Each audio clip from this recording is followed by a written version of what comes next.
Good morning. It's that time of year again with the 2024 hurricane season starting tomorrow, June 1st.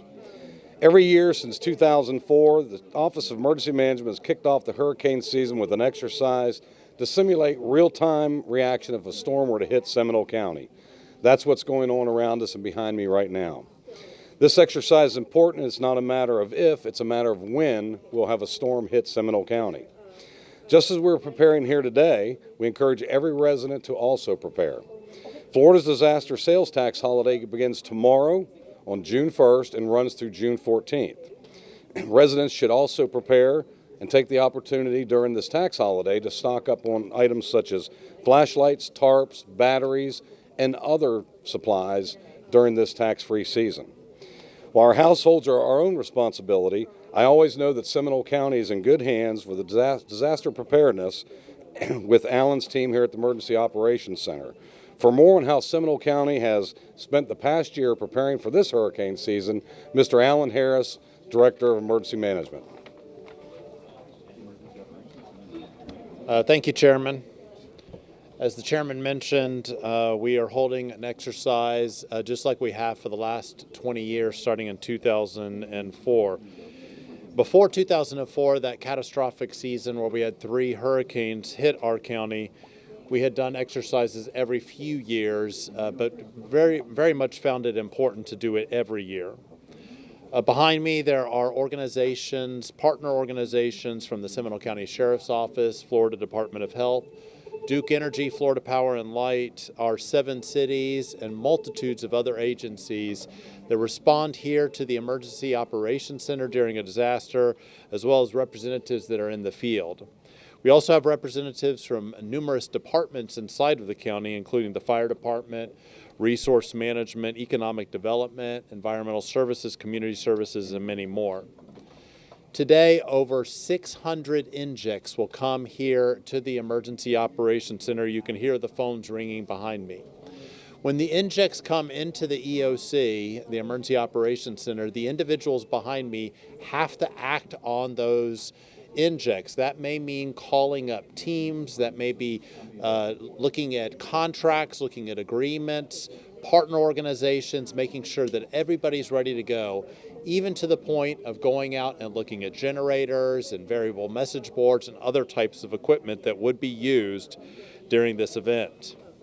Today we've opened up about 9 emergency shelters and staffing to help us respond to what our simulation is, a Category 4 hurricane coming in at the Volusia-Brevard County line, going slowly over Seminole County and turning north. This would create heavy rains, flooding conditions, very severe winds, and tornadic activity. We are testing for the worst case scenario, which would be a storm coming in off the Atlantic Basin. We really believe this is important. Planning and training is where it's at, because it's not a matter of if, it is really a matter of when a hurricane will come here to the Central Florida area. We've all heard that this is going to be a supercharged hurricane season. We want everybody to prepare just like we are preparing today. We have a lot of lessons learned. Lessons learned from Hurricane Irma just a few years ago, where 75% of the power was out. Hurricane Ian, where there was a 500-year flood here in Seminole County. All of those after-action items, those improvement plans, are being tested today as we go through our exercise. I'd like to ask our Deputy Fire Chief, Matt Hetler, to come up and talk about some of those things that we're doing.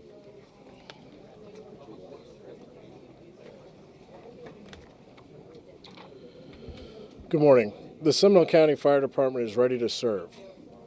As our Office of Emergency Management and Chairman Zimbauer has stressed, everyone's preparedness is key. As far as the Seminole County's preparedness, we have added to our fleet. We previously had 2 high water vehicles that were built in 1968, and they had many limitations. With Hurricane Ian, the Seminole County Fire Department, along with law enforcement and the National Guard, responded to saving several residents in flood-prone areas. Many of the residents that were rescued were in Winter Springs, Chiliota, Geneva, Oviedo, and Altamont Springs. Due to the need of the continued national disaster preparedness and response in the county, we now have 2 new 6x6 high-water multi-use rescue vehicles that were purchased from ARPA dollars, or the American Rescue Act, which is federally funded. This investment in public safety was fully supported by our Board of Commissioners, and I'd like to thank Chairman Zimbauer. So how can you prepare? As Alan Harris mentioned, we have a plan and a hurricane preparedness kit and evacuation options.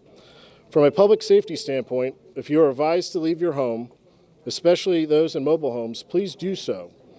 By not doing so, you not only put yourself at risk, but first responders as well. Also, if you have a generator, make sure you learn how to use the generator beforehand and understand the safety precautions you should take. Carbon monoxide poisoning is one of the leading causes of deaths post-storm.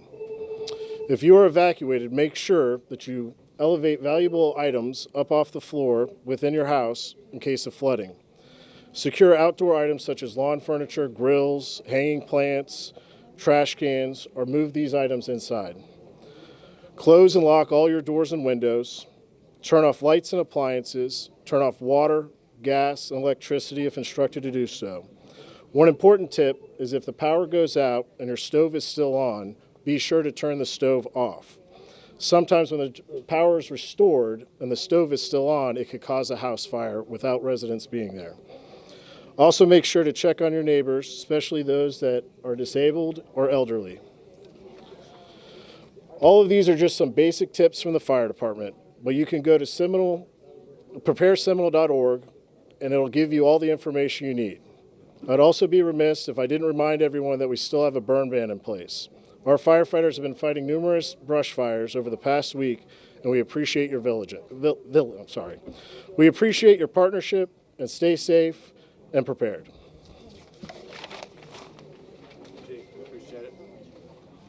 All right, now we'll open it up if anyone has any questions.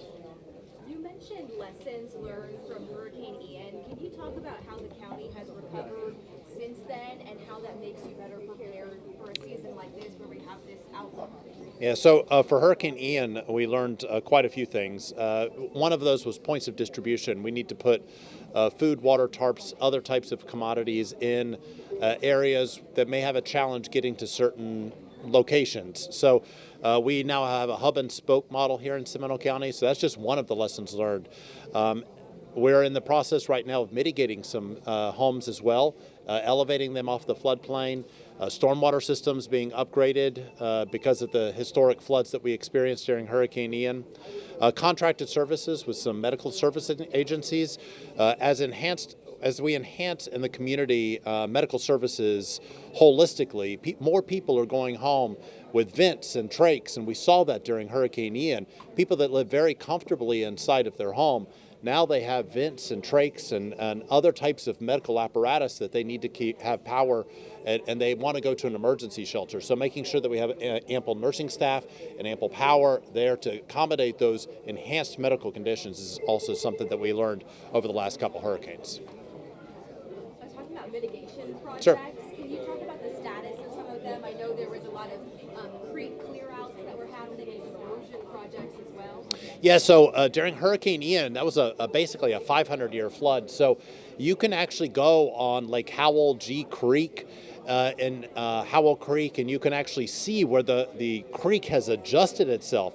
So one of the mitigation projects was to go through all of the creek areas and clear out all the debris, making sure that the water can flow more freely. Looking at some of the storm systems in the lower lying areas, improving those. So those are in the process, in some level of process. We're in the application process of some homes being elevated. That can either be elevated, demo elevation, or for those that have been severely repetitive loss, looking at acquisition demolition of those homes to get them out of the floodplain. What does that do for all of us? That, of course, helps us all as insurance companies. More and more, unfortunately, are leaving the state of Florida. We want to prevent that from happening. So if we know that a home is damaged over and over and over again in every storm, let's get them out of the floodplain get them to move somewhere else and return that area, which needs to be, return that area back to the floodplain. So if a hurricane hit today, tomorrow, Seminole County is ready? We're as ready as we can be, and we're testing. We already actually have a couple after-action items today, and we're just going to continue to improve from the things that we learned today. And that's exactly why we do this. We want to learn some things today. We want things to break today, not when a hurricane's approaching. Yeah, I was going to ask how important is doing this. You say you've done this every single year. When you didn't do it before 2004, so how important is something like this? Yeah, so we hadn't done an exercise since for about 3 years before 2004. The lessons learned from that exercise were used during the response to 2004. We actually responded better. Documented we responded better because we had the exercise. So that's exactly what we're doing here. We're testing everything, even down to librarians being called and park staff and teachers that would be reassigned to the shelter just to make sure that, hey, everybody is on the right page, and we want to make sure everything is ready to go perfectly, so we're not doing that as a hurricane approaches, of course.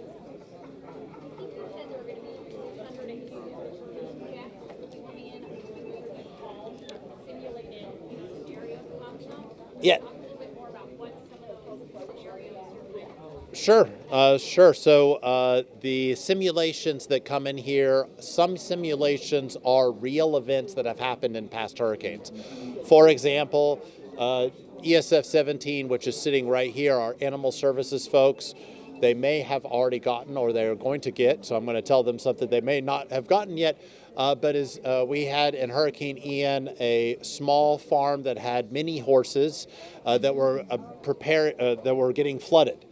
So we needed to evacuate those many horses. So that's one of the real life activities that is now an inject in our exercise. People coming with certain medical equipment. People that have left their home but didn't tell their family, so now they're missing. Identifying those individuals that are missing inside of an emergency shelter and making that link. All right, if there's no other questions, I'm going to ask Myrna to come up with the Florida Department of Health, and she is going to translate for Spanish. Buenos días. Ha llegado la temporada de huracanes 2024, la cual comienza mañana, 1 de junio. Pero la Oficina de Manejo de Emergencia ha estado planificando durante todo el año. Todos los años, la Oficina de Manejo de Emergencias del Condado realiza un ejercicio de organizaciones con organizaciones comunitarias para simular qué hacer en caso de que una tormenta llegue al condado Seminole. Esto es lo que está ocurriendo aquí detrás de mí, el ejercicio de este año. Sobre 600 llamadas simuladas entrarán al centro de operaciones de emergencias para ser procesadas por el personal aquí representado. Exhortamos a que todos los residentes también se preparen y participen de la venta libre de impuestos para desastres en la Florida que comienza mañana hasta el 14 de junio. Recuerde tener su plan de emergencias listo, incluyendo las opciones que debe seguir si necesita dejar su hogar. Si tiene un generador, asegúrese de saber cómo usarlo y tomar las precauciones debidas. El monóxido de carbono es una de las causas principales de muertes luego de una tormenta. Recuerde mantenerse seguro durante esta temporada de huracanes. Muchas gracias.